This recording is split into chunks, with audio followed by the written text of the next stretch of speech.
et tout. Par exemple, le franc CFA. Qu'est-ce qui se passe avec cette monnaie?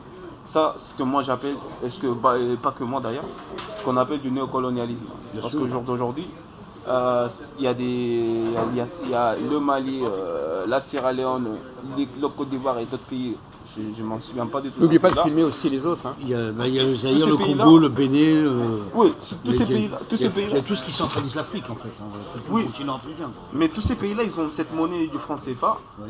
Il ne faut pas oublier d'ailleurs que CFA, ça voulait dire colonie française d'Afrique. C'est exact. Mais après, ça s'est changé, ça a changé de nom parce que c'était un peu. Sous le gouvernement français. Voilà. Voilà, on est bien Mais d'accord. voilà. Et ces pays-là, ils sont un peu. Pourquoi ils gardent ils sont- toujours cette monnaie-là? Mais ces pays-là, ils n'en veulent pas de cette monnaie en fait. Pourquoi ils changent pas de monnaie? Ils n'en veulent pas de cette monnaie. Il y a eu des dirigeants, attention, il y a même des dirigeants qui ont voulu arrêter cette monnaie, mais quand ils ont voulu. Pour créer une monnaie l'arrêter- africaine. Pour créer une monnaie africaine, mais qu'est-ce qui se passe après? alors Ils se font tuer. Voilà. Donc il y a pas, disons qu'il n'y a pas une opinion démocratique africaine.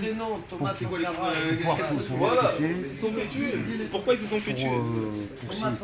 Thomas Sankara, il s'est fait tuer. Pourquoi? Parce qu'il avait c'était quelqu'un qui avait une vision pour l'Afrique, une vision future, mais il s'est fait tuer. Une vision identitaire d'Africaine. Même identitaire, d'ailleurs, oui, effectivement. Et dans ces pays, genre tout ce qui est les pays que j'ai cités tout à l'heure, le franc CFA, on va dire déjà 50% de la monnaie du franc CFA réside en France, dans le territoire français. Or, c'est une monnaie qui appartient D'accord. africaine. Une deuxième question. Moi, je Alors, comprends d'accord, pas pourquoi. Alors, une C'est deuxième pour question. garder un contrôle quand même. Ok, très bien. Alors, une deuxième question. Est-ce que les gouvernements africains peuvent prendre une position directive de l'Afrique et de l'aspect créateur économique en même temps et de pouvoir créer vous-même votre propre monnaie africaine? La question est là. Non mais ça serait Sans côté- chaque Attends. pays aurait sa monnaie à la limite. Évidemment, dans ces cas-là, oui, bien sûr. Mais le CFA, comme c'est les Français qui ont un peu dicté Oui. cette économie, Ouais, c'est pas ça permet de stabiliser la région. je pense que ce que veut faire comprendre Moussa, c'est que l'Afrique va être complètement indépendante de lui-même, finalement. Voilà. Non, mais nous, on peut être indépendant de nous-mêmes, mais le problème, c'est que, après, qu'est-ce qui se passe? C'est que, comme on n'a pas assez d'infrastructures dans nos pays, il y a des gens de talent qui pourraient s'instruire et faire. Et développer le pays. Mais comme ils n'ont pas accès à l'éducation, forcément, les gens, des talents qui auraient pu devenir des ingénieurs, ils ne l'ont pas devenu. Ils ne sont pas devenus des ingénieurs, ils n'ont rien fait. Mais pourquoi? Parce qu'ils n'ont pas accès à cette éducation. Donc, forcément, cette connaissance, elle se retrouve ici.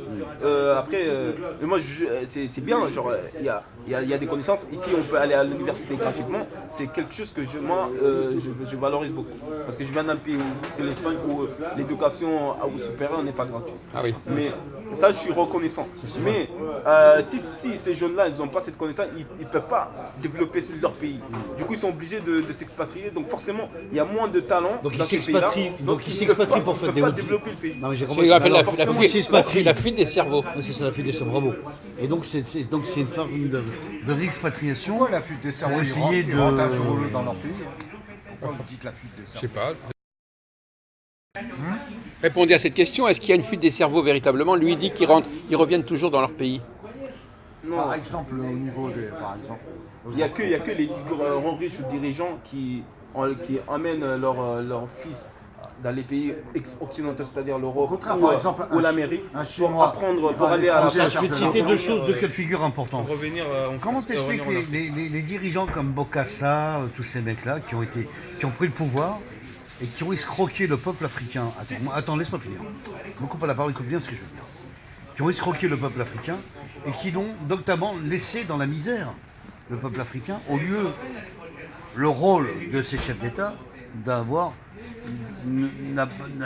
pas fait le travail d'aider le peuple africain à leur donner une structure, un travail, une réussite, c'est-à-dire de les diriger dans des activités qui puissent, c'est-à-dire monter en niveau comme les grands pays puissants. Comment ça se fait que ces dirigeants-là, n'ont pas inculqué ça vis-à-vis de la population africaine, même s'il y a des manifs et des revendications là-dessus. Je t'écoute ça. C'est intéressant ce que vous dites parce que c'est vrai. Moi je suis d'accord. Il moi, j'ai pas envie de rejeter toute la faute sur les Voilà, Occidentaux. sur les Nous, Occidentaux. on n'a rien fait. Et Eux, que vous êtes le bouc émissaire, voilà, D'accord. exactement. Moi, c'est pas ça. C'est pas ça. Mais il y a une partie de faute de la part de nos dirigeants et de la part des Occidentaux. Là, on est d'accord. Là, on Moi, est je suis d'accord là-dessus. Là, c'est ça. Il y a des Soyons statuaire égalitaire. Il y a des dirigeants en Afrique qui Qui n'ont pas accompli leur devoir, ils n'ont pas accompli leur mission, voilà. Ils détournent Qui détournent l'argent. Excusez-moi de vous interrompre, mais Il y en a qui même se payent des diplômes alors qu'ils n'ont pas les connaissances, parce les qu'en Afrique, compétences il y a des pour endroits où diriger un c'est bien pays. développé, Mais monsieur. ils payent des diplômes pour diriger un que pays. l'Afrique est- Or, ils n'ont pas ces connaissances-là. Moi, je suis complètement d'accord là-dessus. Il y a des dirigeants en Et Afrique. comme dit Saïd, l'Afrique n'est pas développée. L'Afrique connaît des développements très différents. Il y a des pays en Afrique où c'est bien développé. Pourquoi vous dites Non, là? mais là, on situe sur Comme si sur les dirigeants. C'est comme si je vous disais en Europe, il y a des pays en Europe qui. Il y a des coins où Alors c'est toi, pas tu dis, développé aussi. ça, Moussa, est-ce que dans ton Maghreb c'est si développé que ça finalement Oui, sur des les endroits, c'est Occidentaux? développé. Ouais, mais pas partout. Hein Pas partout. Parce que vous Oui, n'avez mais pas. en Europe aussi, Oui, mais pas parce que vous partout n'avez pas le aussi. taux de financement. Et parce que les Qatars sont derrière pour vous aider. Et si il n'y a pas les grands milliardaires comme l'Arabie Saoudite, vous n'êtes rien du tout. Voilà, moi je vous le dis franchement aussi. Arrêtez de faire l'hypocrite et la double face. Ça marche pas. Allez-y. Continuez, Moussa. Non, après, franchement, par Non, rapport mais à- ce qu'il faut savoir, voilà, c'est que les dirigeants n'ont pas pris un point de, je veux dire, de pouvoir diriger l'Afrique telle qu'elle serait et de faire des partenariats aussi, des négociations avec des grandes puissances. Parce que vous êtes obligés Non, de mais passer quoi, par non. des grandes puissances, Mais- par, ouais, mais par le attendez, développement, attendez, vous le savez ça. Mais attention, quand on veut, pourquoi au jour d'aujourd'hui on est obligé de passer par ces grandes puissances, c'est-à-dire les pays occidentaux? Oui. C'est parce que dans nos pays, on veut imposer une idée, mais on ne peut pas. Parce qu'on sera toujours influencé par ces ça, pays c'est ça, occidentaux. c'est ça. On est influencé dans quel sens? Politiquement. Politiquement, Par exemple, si ces pays occidentaux industriellement et arrivent technologiquement aussi en en Afrique, on est obligé de partir vers ces pays-là, mais c'est parce que ces pays-là, ils nous mettent des contraintes. On peut pas, Oui, c'est vrai, on peut c'est pas se vrai. développer. Comment moi, si je suis né dans mon pays en Gambie, si je veux en devenir ingénieur, comment je peux le faire dans mon pays? Je peux pas, même si je veux. Mais je suis freiné, je suis parce que j'ai des contraintes. Je peux pas, soit j'aurais pas l'argent pour aller à la fac, mais indirectement, cette faute-là, c'est à cause de l'époque de l'impérialisme. Pourquoi? Parce que Tout à quand fait, ces tout à fait, Occidentaux tout à ils fait. arrivaient dans nos pays et qui colonisaient nos pays, est-ce qu'on avait le choix? Excusez-moi, si vous n'avez Est-ce pas les que- moyens dans votre pays, Dans pourquoi la vous avez les conférence, moyens dans votre pays Parce que c'est moins cher. Corrigez-moi si c'était pas vrai. Il a dit l'université est pas C'était chère. la conférence de Berlin, là où on a divisé l'Afrique pour aller prendre.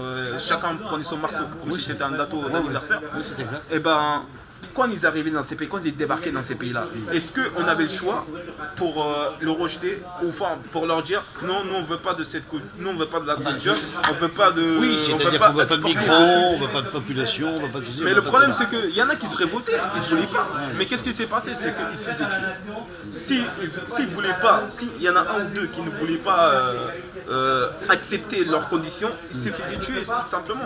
Donc, au fur et à mesure, ils ont été obligés de rentrer dans Ça, cette. mais moi je suis pas d'accord à certaines choses, écoute-moi bien. Moi je suis pas d'accord à ce qu'on tue le peuple africain qui rentre par exemple dans un conflit de guerre actuellement où le peuple est en train de s'extrader n'importe où sur des grands pays puissants qui essayent d'immigration, d'essayer comment je pourrais dire, de sauver sa survie, hein, on est bien d'accord, de sauver sa vie et que ces gens-là puissent pas vivre en paix dans leur territoire. Vous comprenez ce que je veux dire là ou pas? Vous suivez là, voilà. oui, je Donc ça comprends. c'est quand même un problème sérieux parce que tous les grands puissances n'ont pas envie de gérer les autres pays, de la Méditerranée quoi. Que ce soit le Maghreb ou l'Afrique ou certains continents quoi. D'accord, laissez-moi vous dire une chose. Allez. Laissez-moi dire une chose. Retour la caméra. L'ONU, l'organisation nationale, l'ONU, on va dire. L'Organisation nationale des Nations Unies. L'Organisation des Nations Unies. L'Organisation des Nations Unies. Par qui le G5 il est dirigé. Il est dirigé par qui? Par la France, la Russie, la Chine, l'Amérique et la un Russie. cinquième pays. L'Allemagne. L'Allemagne, voilà. Ça c'est le G5. Mais comme par hasard, ces 5 pays-là, Ça, c'est ces 5 pays qui sont les membres permanents le Conseil national, le Conseil de sécurité des Nations Unies. D'accord? Ça, c'est les 5 membres fixes. Mais comme par hasard, c'est un paradoxe, parce que ces 5 membres-là, c'est aussi les 5 membres, les premiers pays vendeurs d'armes au monde. Ce que je veux dire par là, c'est quoi? C'est que ces pays-là, ils vendent les armes à des pays comme la Libye, alors que le marché des armes, il est contrôlé. Bon, il est contrôlé entre guillemets, parce qu'un pays ne peut pas vendre d'armes à notre pays si ce pays-là a des voisins qui sont en conflit. Ça, faut pas se faire un dialogue de sourds. Non, Attends, moi, je vais mais parler ces pays-là, franchement. La Libye a accepté des contrats d'armement, laisse-moi finir. Le Kadhafi, quand il était vivant, il s'est déplacé en France pour acheter de l'armement. C'est pas Sarkozy qui l'a influencé. Là, faut être clair aussi dès le départ. L'ancien chef de l'État français, c'est pas Sarkozy. Lui, il est venu, il lui a proposé des armes, il lui a dit voilà, vous en voulez tant. Comme dans tout pays, ils achètent des armes et puis après, ils se font la guerre. Hein. Voilà, c'est pas nouveau ça. Et ils ne demandent pas l'avis du peuple là-dessus, vous le savez bien, vous ça. Ouais, mais par contre, ce qui est paradoxe, c'est que ici, par exemple, je parle pas que de la France. Mais prends l'exemple, on a pris un exemple. Mais d'accord, mais la France, par exemple, ils font des pays, ils envoient des aides humanitaires à des pays auxquels ils vendent aussi des armes. Oui. Donc ils vendent les armes et ensuite ils vont les aider. Oui. Ça, c'est un paradoxe. Je voudrais quand même dire quelque chose, si vous permettez. Vas-y, Jacques. Il y a une expression en français qui dit « chacun voit midi à sa porte ». Donc, ce qui est très vrai, Jacques. Chacun a son discours. Bien sûr. Vous tenez un discours qu'on connaît très bien. Hein. Bon, donc c'est le discours qui passe dans un certain milieu.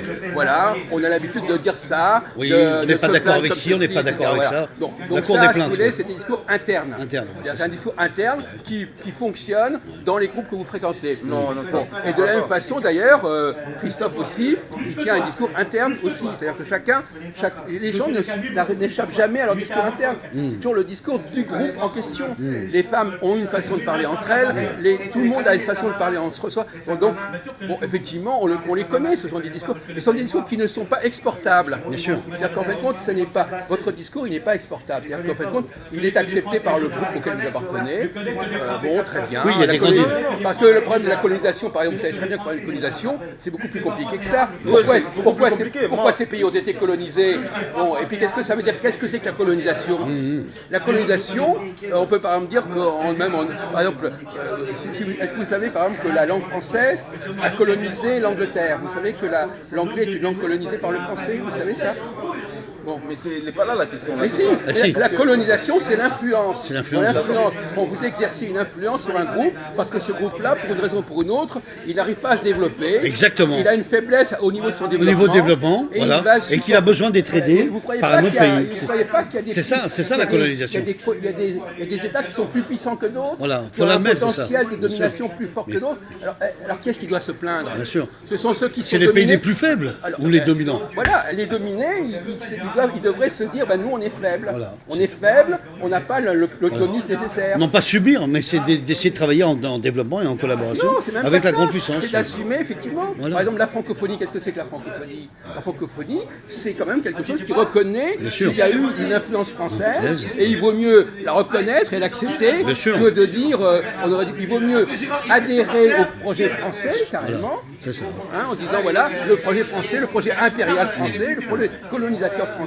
Bien sûr. Moi je dis ça, je ne cherche pas à vous choquer, c'est simplement qu'il y a d'autres discours que le vôtre qui peuvent être mis en opposition. Effectivement, donc il peut être mis en opposition. Moi je suis d'accord là-dessus. Mais ce qu'il ne faut pas dire, c'est que mon discours, c'est